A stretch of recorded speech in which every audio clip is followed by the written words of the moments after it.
Adrian তার হাতে থাকা পোড়া সিগারেটের অর্ধেক খাওয়া শেষ করে ছুঁড়ে মারে। অর্ধ জ্বলন্ত সিগারেটের ঠাঁই হয় টেবিলের এক কোণায়। আদ্রিয়ান বেশ কয়েক মিনিট বিছানায় হেলান দিয়ে শুয়ে থাকে, চোখজোড়া বন্ধ করে জীবনের সকল হতাশা আর কষ্ট মনের গহীনে লুকিয়ে রাখার ক্ষুদ্র চেষ্টা করে।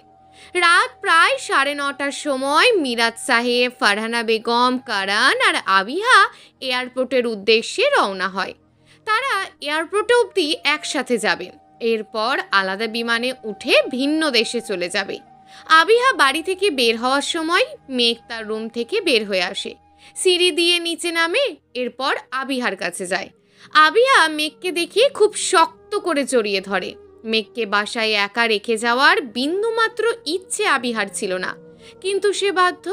মেঘ একা এই বিশাল বড় বাড়িতে থাকতে নিশ্চয়ই ভয় পাবে। আবিহার চোখ মুখ দেখে মেঘ বোঝে সে তার জন্য চিন্তিত। যা দেখে মেঘ মুচকি হাসে।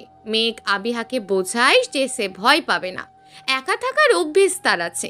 আবিহা হয়তো বুঝলো, কিন্তু তার চোখ দেখে মনে হচ্ছে সে এখনো মেঘের জন্য টেনশন করছে। আবিহা যখন গাড়িতে উঠে বসে তখন মেঘ হাত নাড়িয়ে বিদায় জানিয়ে দেয়, এরপর সিঁড়ি দিয়ে ওপরে উঠে আসে। পরিবারের সকলকে বিদায় দেওয়ার জন্য আদ্রিয়ান নিচে আসেনি। সে আজ সারা দিন ঘর থেকে বের হয়নি। মেঘ আর তার খোঁজ নিতেও যায় না। সে বড় বড় পা ফেলে তার রুমে চলে যায়। পড়াশোনা, তার নিজের জীবন নিয়ে মেঘ এখন ব্যস্ত থাকে। মেডিকেল পড়ার বই ইতিমধ্যে কিছু কেনা হয়েছে, কিন্তু এখন অধিকাংশ বই তার কেনা বাকি আছে। কাল কলেজ থেকে ফিরে আসার সময় লাইব্রেরি থেকে কিনে নিয়ে আসবে। এখন মেঘের জীবনে পড়াশোনা আর কেরিয়ারের সফলতার চিন্তা রয়েছে, নাকি প্রেম ভালোবাসা আর আদ্রিয়ানের নয়। রাতে মেঘ যখন মাত্রই বই বের করে পড়তে যাবে তখন হঠাৎ তার ফোন শব্দ করে বেজে ওঠে। টেবিলের পাশে রাখা ফোনের স্ক্রিনের দিকে তাকায়। জামান সাহেব কল করেছে। মেঘ দ্রুত বই বন্ধ করে ফোন হাতে নিয়ে রিসিভ করে, এরপর বলে, বড় আব্বু, আপনি কেমন আছেন? মেঘের উৎফুল্ল কণ্ঠ শুনে জামান সাহেব খুশি হন না, কারণ উনি জানেন মেঘ যখন আদ্রিয়ান আর তার ডিভোর্সের কথা শুনবে তখন ভীষণ কষ্ট পাবে। জামান সাহেব চায় না মেঘকে নতুন করে সব সত্য ঘটনা জানাতে, কিন্তু উনি যে বাধ্য। যদি 1 মাস পর ডিভোর্স পেপার রেডি করা হয় তবে মেঘকে সাইন করতে হবে। তখন মেঘ জেনে যাবে যে আদ্রিয়ান আর তার ডিভোর্স কখনো হয়নি। জামান সাহেব গম্ভীর কণ্ঠে বলে ওঠে, মেঘ, তোমার সাথে আমার কিছু জরুরি কথা আছে। জামান সাহেবের কণ্ঠের গম্ভীরতা হয়তো মেঘ উপলব্ধি করতে পারে। হঠাৎ করে জামান সাহেবের কি হলো, আর কি এমন কথা আছে যা উনি এমন গম্ভীর কণ্ঠে বলবেন? মেঘ আগ্রহ নিয়ে জামান সাহেবকে কথা বলার অনুমতি দিয়ে বলে, হ্যাঁ বলেন বড় আব্বু, কি বলবেন কথা? জামান সাহেব মেঘের কথা শোনার আগ্রহ দেখে দীর্ঘশ্বাস ছাড়েন, এরপর শান্ত গলার স্বরে বলে ওঠেন, 1.5 বছর আগে আদ্রিয়ান আর তোমার ডিভোর্স হয়নি। তুমি যখন ডিভোর্স পেপারে সাইন করে বাড়ি ছেড়ে চলে গিয়েছিলে তখন আদ্রিয়ান বিদেশ থেকে ফিরে আসে। ও তখন ডিভোর্স পেপারে সাইন করার ইচ্ছে প্রকাশ করে, যার জন্য আমি ডিভোর্সের কাগজ ওর হাতে দিই। আদ্রিয়ান যখন টেবিলের উপর কাগজ রেখে সাইন করতে যাবে তখন ভুলবশত শার্লিনের হাত লেগে 1 গ্লাস পানি কাগজের ওপর পড়ে যায়, যার কারণে কাগজ সম্পূর্ণ ভিজে ছিঁড়ে যায়। এমন কাগজ দিয়ে আদালতে ডিভোর্সের জন্য অ্যাপিল করা যেত না। তাছাড়া আদ্রিয়ান মাত্র 7 দিনের জন্য দেশে এসেছিল, এরপর সে চলে যায়। এত অল্প সময়ের মধ্যে নতুন করে ডিভোর্স পেপার রেডি করা সম্ভব ছিল না, কিন্তু এখন আদ্রিয়ান নতুন করে চায় তোমার আর তার ডিভোর্স হোক।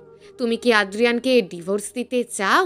জামান সাহেবের একদমে বলা কথাটা শোনার বা বোঝার জন্য মেঘের কিছুক্ষণ সময় লাগে।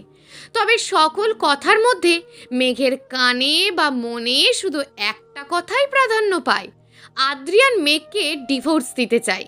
মেঘের মুখের অঙ্গভঙ্গি এখন শান্ত, তার কি বলা বা করা উচিত তা সে জানে না। মেঘ ধীর স্বরে জামান সাহেবকে প্রশ্ন করে, 1.5 বছর পর হঠাৎ করে আদ্রিয়ানের নতুন করে ডিভোর্স চাওয়ার কারণ কি? বড় আব্বু, জামান সাহেব হয়তো জানতো মেঘ তাকে এই প্রশ্ন অবশ্যই জিজ্ঞেস করবে, তবে জামান সাহেব আর কিছু দ্বিধা করল না। ছেলের অন্যায় লুকিয়ে রাখার চেষ্টাও করল না। জামান সাহেব বলেন, আমেরিকায় আদ্রিয়ান অন্য একজনকে ভালোবাসে। 1 মাস পর তাকে বিয়ে করবে, যার জন্য নতুন করে তোমার থেকে ডিভোর্স চাইও।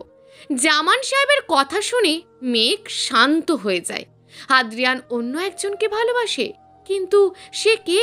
সে কি জিয়া? আদ্রিয়ান কি জিয়াকে ভালোবাসে? গায়ে হলুদের দিন ছাদে দেখা ঘটনা কি তবে সত্যি ছিল? কিন্তু এই কথা শুনে মেঘের কষ্ট হয় না, বরং তার মনে আদ্রিয়ানের প্রতি ঘৃণা জন্ম নেয়। কারণ মেঘ হয়তো জানতো যে আদ্রিয়ান আর তার ডিভোর্স হয়ে গেছে, কিন্তু আদ্রিয়ান সে সত্যি কথাই জানতো যে মেঘ এখন তার বৈধ স্ত্রী। তবুও কি করে সে জিয়াকে ভালোবাসলো, বউ রেখে অন্য নারীর সাথে পরকীয়ায় জড়ালো? আদ্রিয়ানের প্রতি মেঘের ভালোবাসা, মায়া সব ঘৃণায় পরিণত হয়। তার 7 বছরের অপেক্ষার কোনো মূল্য ছিল না আদ্রিয়ানের কাছে। মেঘ স্বামী নামক এক চরিত্রহীন পুরুষকে ভালোবেসে এসেছে। মেঘের রাগে ঘৃণায় আদ্রিয়ানের ওপর থেকে মুখ ফিরিয়ে নেয়। ফোনের অপর পাশ থেকে কোনো কথা শোনা যায় না দেখে জামান সাহেব বলে ওঠে, মেঘ, তুমি ঠিক আছো? জামান সাহেবের কথা শুনে মেঘ বলে, হ্যাঁ বড় আব্বু। জামান সাহেব মেঘের কণ্ঠ শুনে বুঝতে পারে মেঘের মনের অবস্থা কেমন। তবে যা সত্যি তা মেঘকে জানতে হবে। জামান সাহেব এবার মেঘের থেকে কথা বলার অনুমতি চেয়ে বলে, মেঘ, তোমার বিষয়ে আমি একটা সিদ্ধান্ত নিতে চাই, তুমি কি অনুমতি দেবে আমায়? জামান সাহেবের কথা শুনে আবার বলে মেঘ, হ্যাঁ। জামান সাহেব কিছুটা সাহস আর হতাশা নিয়ে বলে ওঠে, মেঘ, তোমার বাবা ছোটবেলায় মারা গিয়েছেন।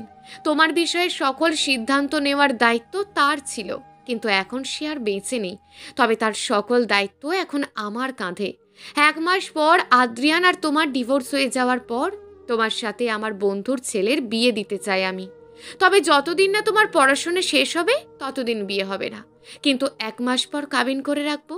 বিয়ে না হয় আরও 1-2 বছর পর হবে। জামান সাহেবের কথার উত্তর মেঘ কি বলবে সে জানে না। বিয়ে আবার নতুন করে? মেঘ কি সত্যি পারবে নতুন করে আবার বিয়ে করতে? 7 বছর ধরে ভালোবেসে যাওয়া মানুষটাকে রেখে অন্য পুরুষকে বিয়ে করতে? তার শরীর স্পর্শ করার বৈধতা পরপুরুষকে দিতে? মেঘের দ্বারা কি সম্ভব? কিন্তু আদ্রিয়ান যদি জিয়াকে ভালোবাসতে পারে, তার সাথে পরকীয়ায় জড়াতে পারে, তবে মেঘ কেন পারবে না? মেঘ আদ্রিয়ান আর জিয়াকে হিংসা করছে না বা প্রতিশোধ পরায়ণ হয়েও কিছু বলছে না, কিন্তু মেঘ সত্যি আর কতদিন আদ্রিয়ানের অপেক্ষা করে যাবে? 9 বছর ধরে একতরফা তাকে ভালোবেসে যাবে। ভবিষ্যতে হয়তো মেঘকে তার জীবনসঙ্গী রূপে অন্য পুরুষের আগমন মেনে নিতে হবে। তখন যদি সব সহ্য করে নিতে পারে, তবে এখনও পারবে।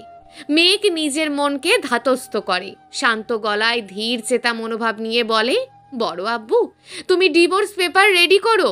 আমি 1 মাসের মধ্যে আদ্রিয়ানকে ডিভোর্স দিতে চাই, আর তোমার বন্ধুর ছেলেকে বিয়ে করতে আমি রাজি। কাবিন নয়, বরং তুমি বিয়ের আয়োজন করো। জামান সাহেব জানে মেঘ রাগ আর অভিমান থেকে বিয়ের কথা বলছে, কারণ মেঘের দ্বারা হয়তো আদ্রিয়ানকে ডিভোর্স দিয়ে অন্য কোনো পুরুষকে বিয়ে করা কখনো সম্ভব না। মেঘ আদ্রিয়ানকে কি পরিমাণ ভালোবাসে তা উনি জানেন। তবে জামান সাহেব আজ অপারগ। নিজের সন্তানের খুশির জন্য সে অন্য মেয়ের জীবন নষ্ট করতে চায় না। আর যে ছেলে নিজের বাবার সম্মান আর কথার মান রাখতে জানে না, তার কথা চিন্তা করার প্রয়োজন বোধ জামান সাহেব করেন না। কিন্তু মেঘের বিয়ের সিদ্ধান্ত নেওয়ার কথা শুনে জামান সাহেব বলে, মেঘ, 1 মাস পর বিয়ে করলে তোমার পড়াশোনার কি হবে? মেঘ জোরালো কণ্ঠে বলে ওঠে, পড়াশোনা বিয়ের পরও করা যায় বড় আব্বু। আপনি ডিভোর্স আর বিয়ের ব্যবস্থা করুন। জামান সাহেব মেঘের সিদ্ধান্তের সম্মতি দিয়ে বলেন, ওকে, আমি 1 মাসের মধ্যে সব রেডি করে রাখবো। মেঘ ফোন রেখে দেয়, আর তার কথা বলার ইচ্ছে করছে না এখন। টেবিলের কোণায় ফোন রেখে মেঘ ধপাস করে বিছানায় শুয়ে পড়ে। মেঘ চোখ খুলে সিলিংয়ের দিকে তাকিয়ে থাকে। তবে অদ্ভুত বিষয়, তার চোখ বেয়ে আজ টপ টপ করে পানি গড়িয়ে পড়ছে না। তার চোখ জোড়া যেন শুষ্ক মরুভূমির ন্যায় পানি শূন্য হয়ে গেছে। অন্তরে কষ্ট অনুভব হলেও মেঘকে ভেঙে চুরে দেওয়ার শক্তি সেই কষ্টের নেই। মেঘ মনে মনে বলে ওঠে, ডক্টর আদ্রিয়ান রেদোয়ান, গত 9টা বছর ধরে আপনাকে ভালোবেসে এসেছি, কিন্তু আজ আমি ভীষণ ক্লান্ত। আপনাকে ভালোবাসার বিন্দুমাত্র শক্তি বা ইচ্ছে আমার আর নেই। ধীরে ধীরে আমার মন অন্তর জুড়ে শুধু ঘৃণা জন্ম নিচ্ছে। এই ঘৃণার পরিমাণ দ্বিগুণ বৃদ্ধির আগেই আপনি বরং আমার জীবন থেকে চলে যান। মুক্তি দিন আমায়। এই ভালোবাসার অপেক্ষা নামক এক অসহ্য যন্ত্রণা থেকে মুক্তি দিন আমায়।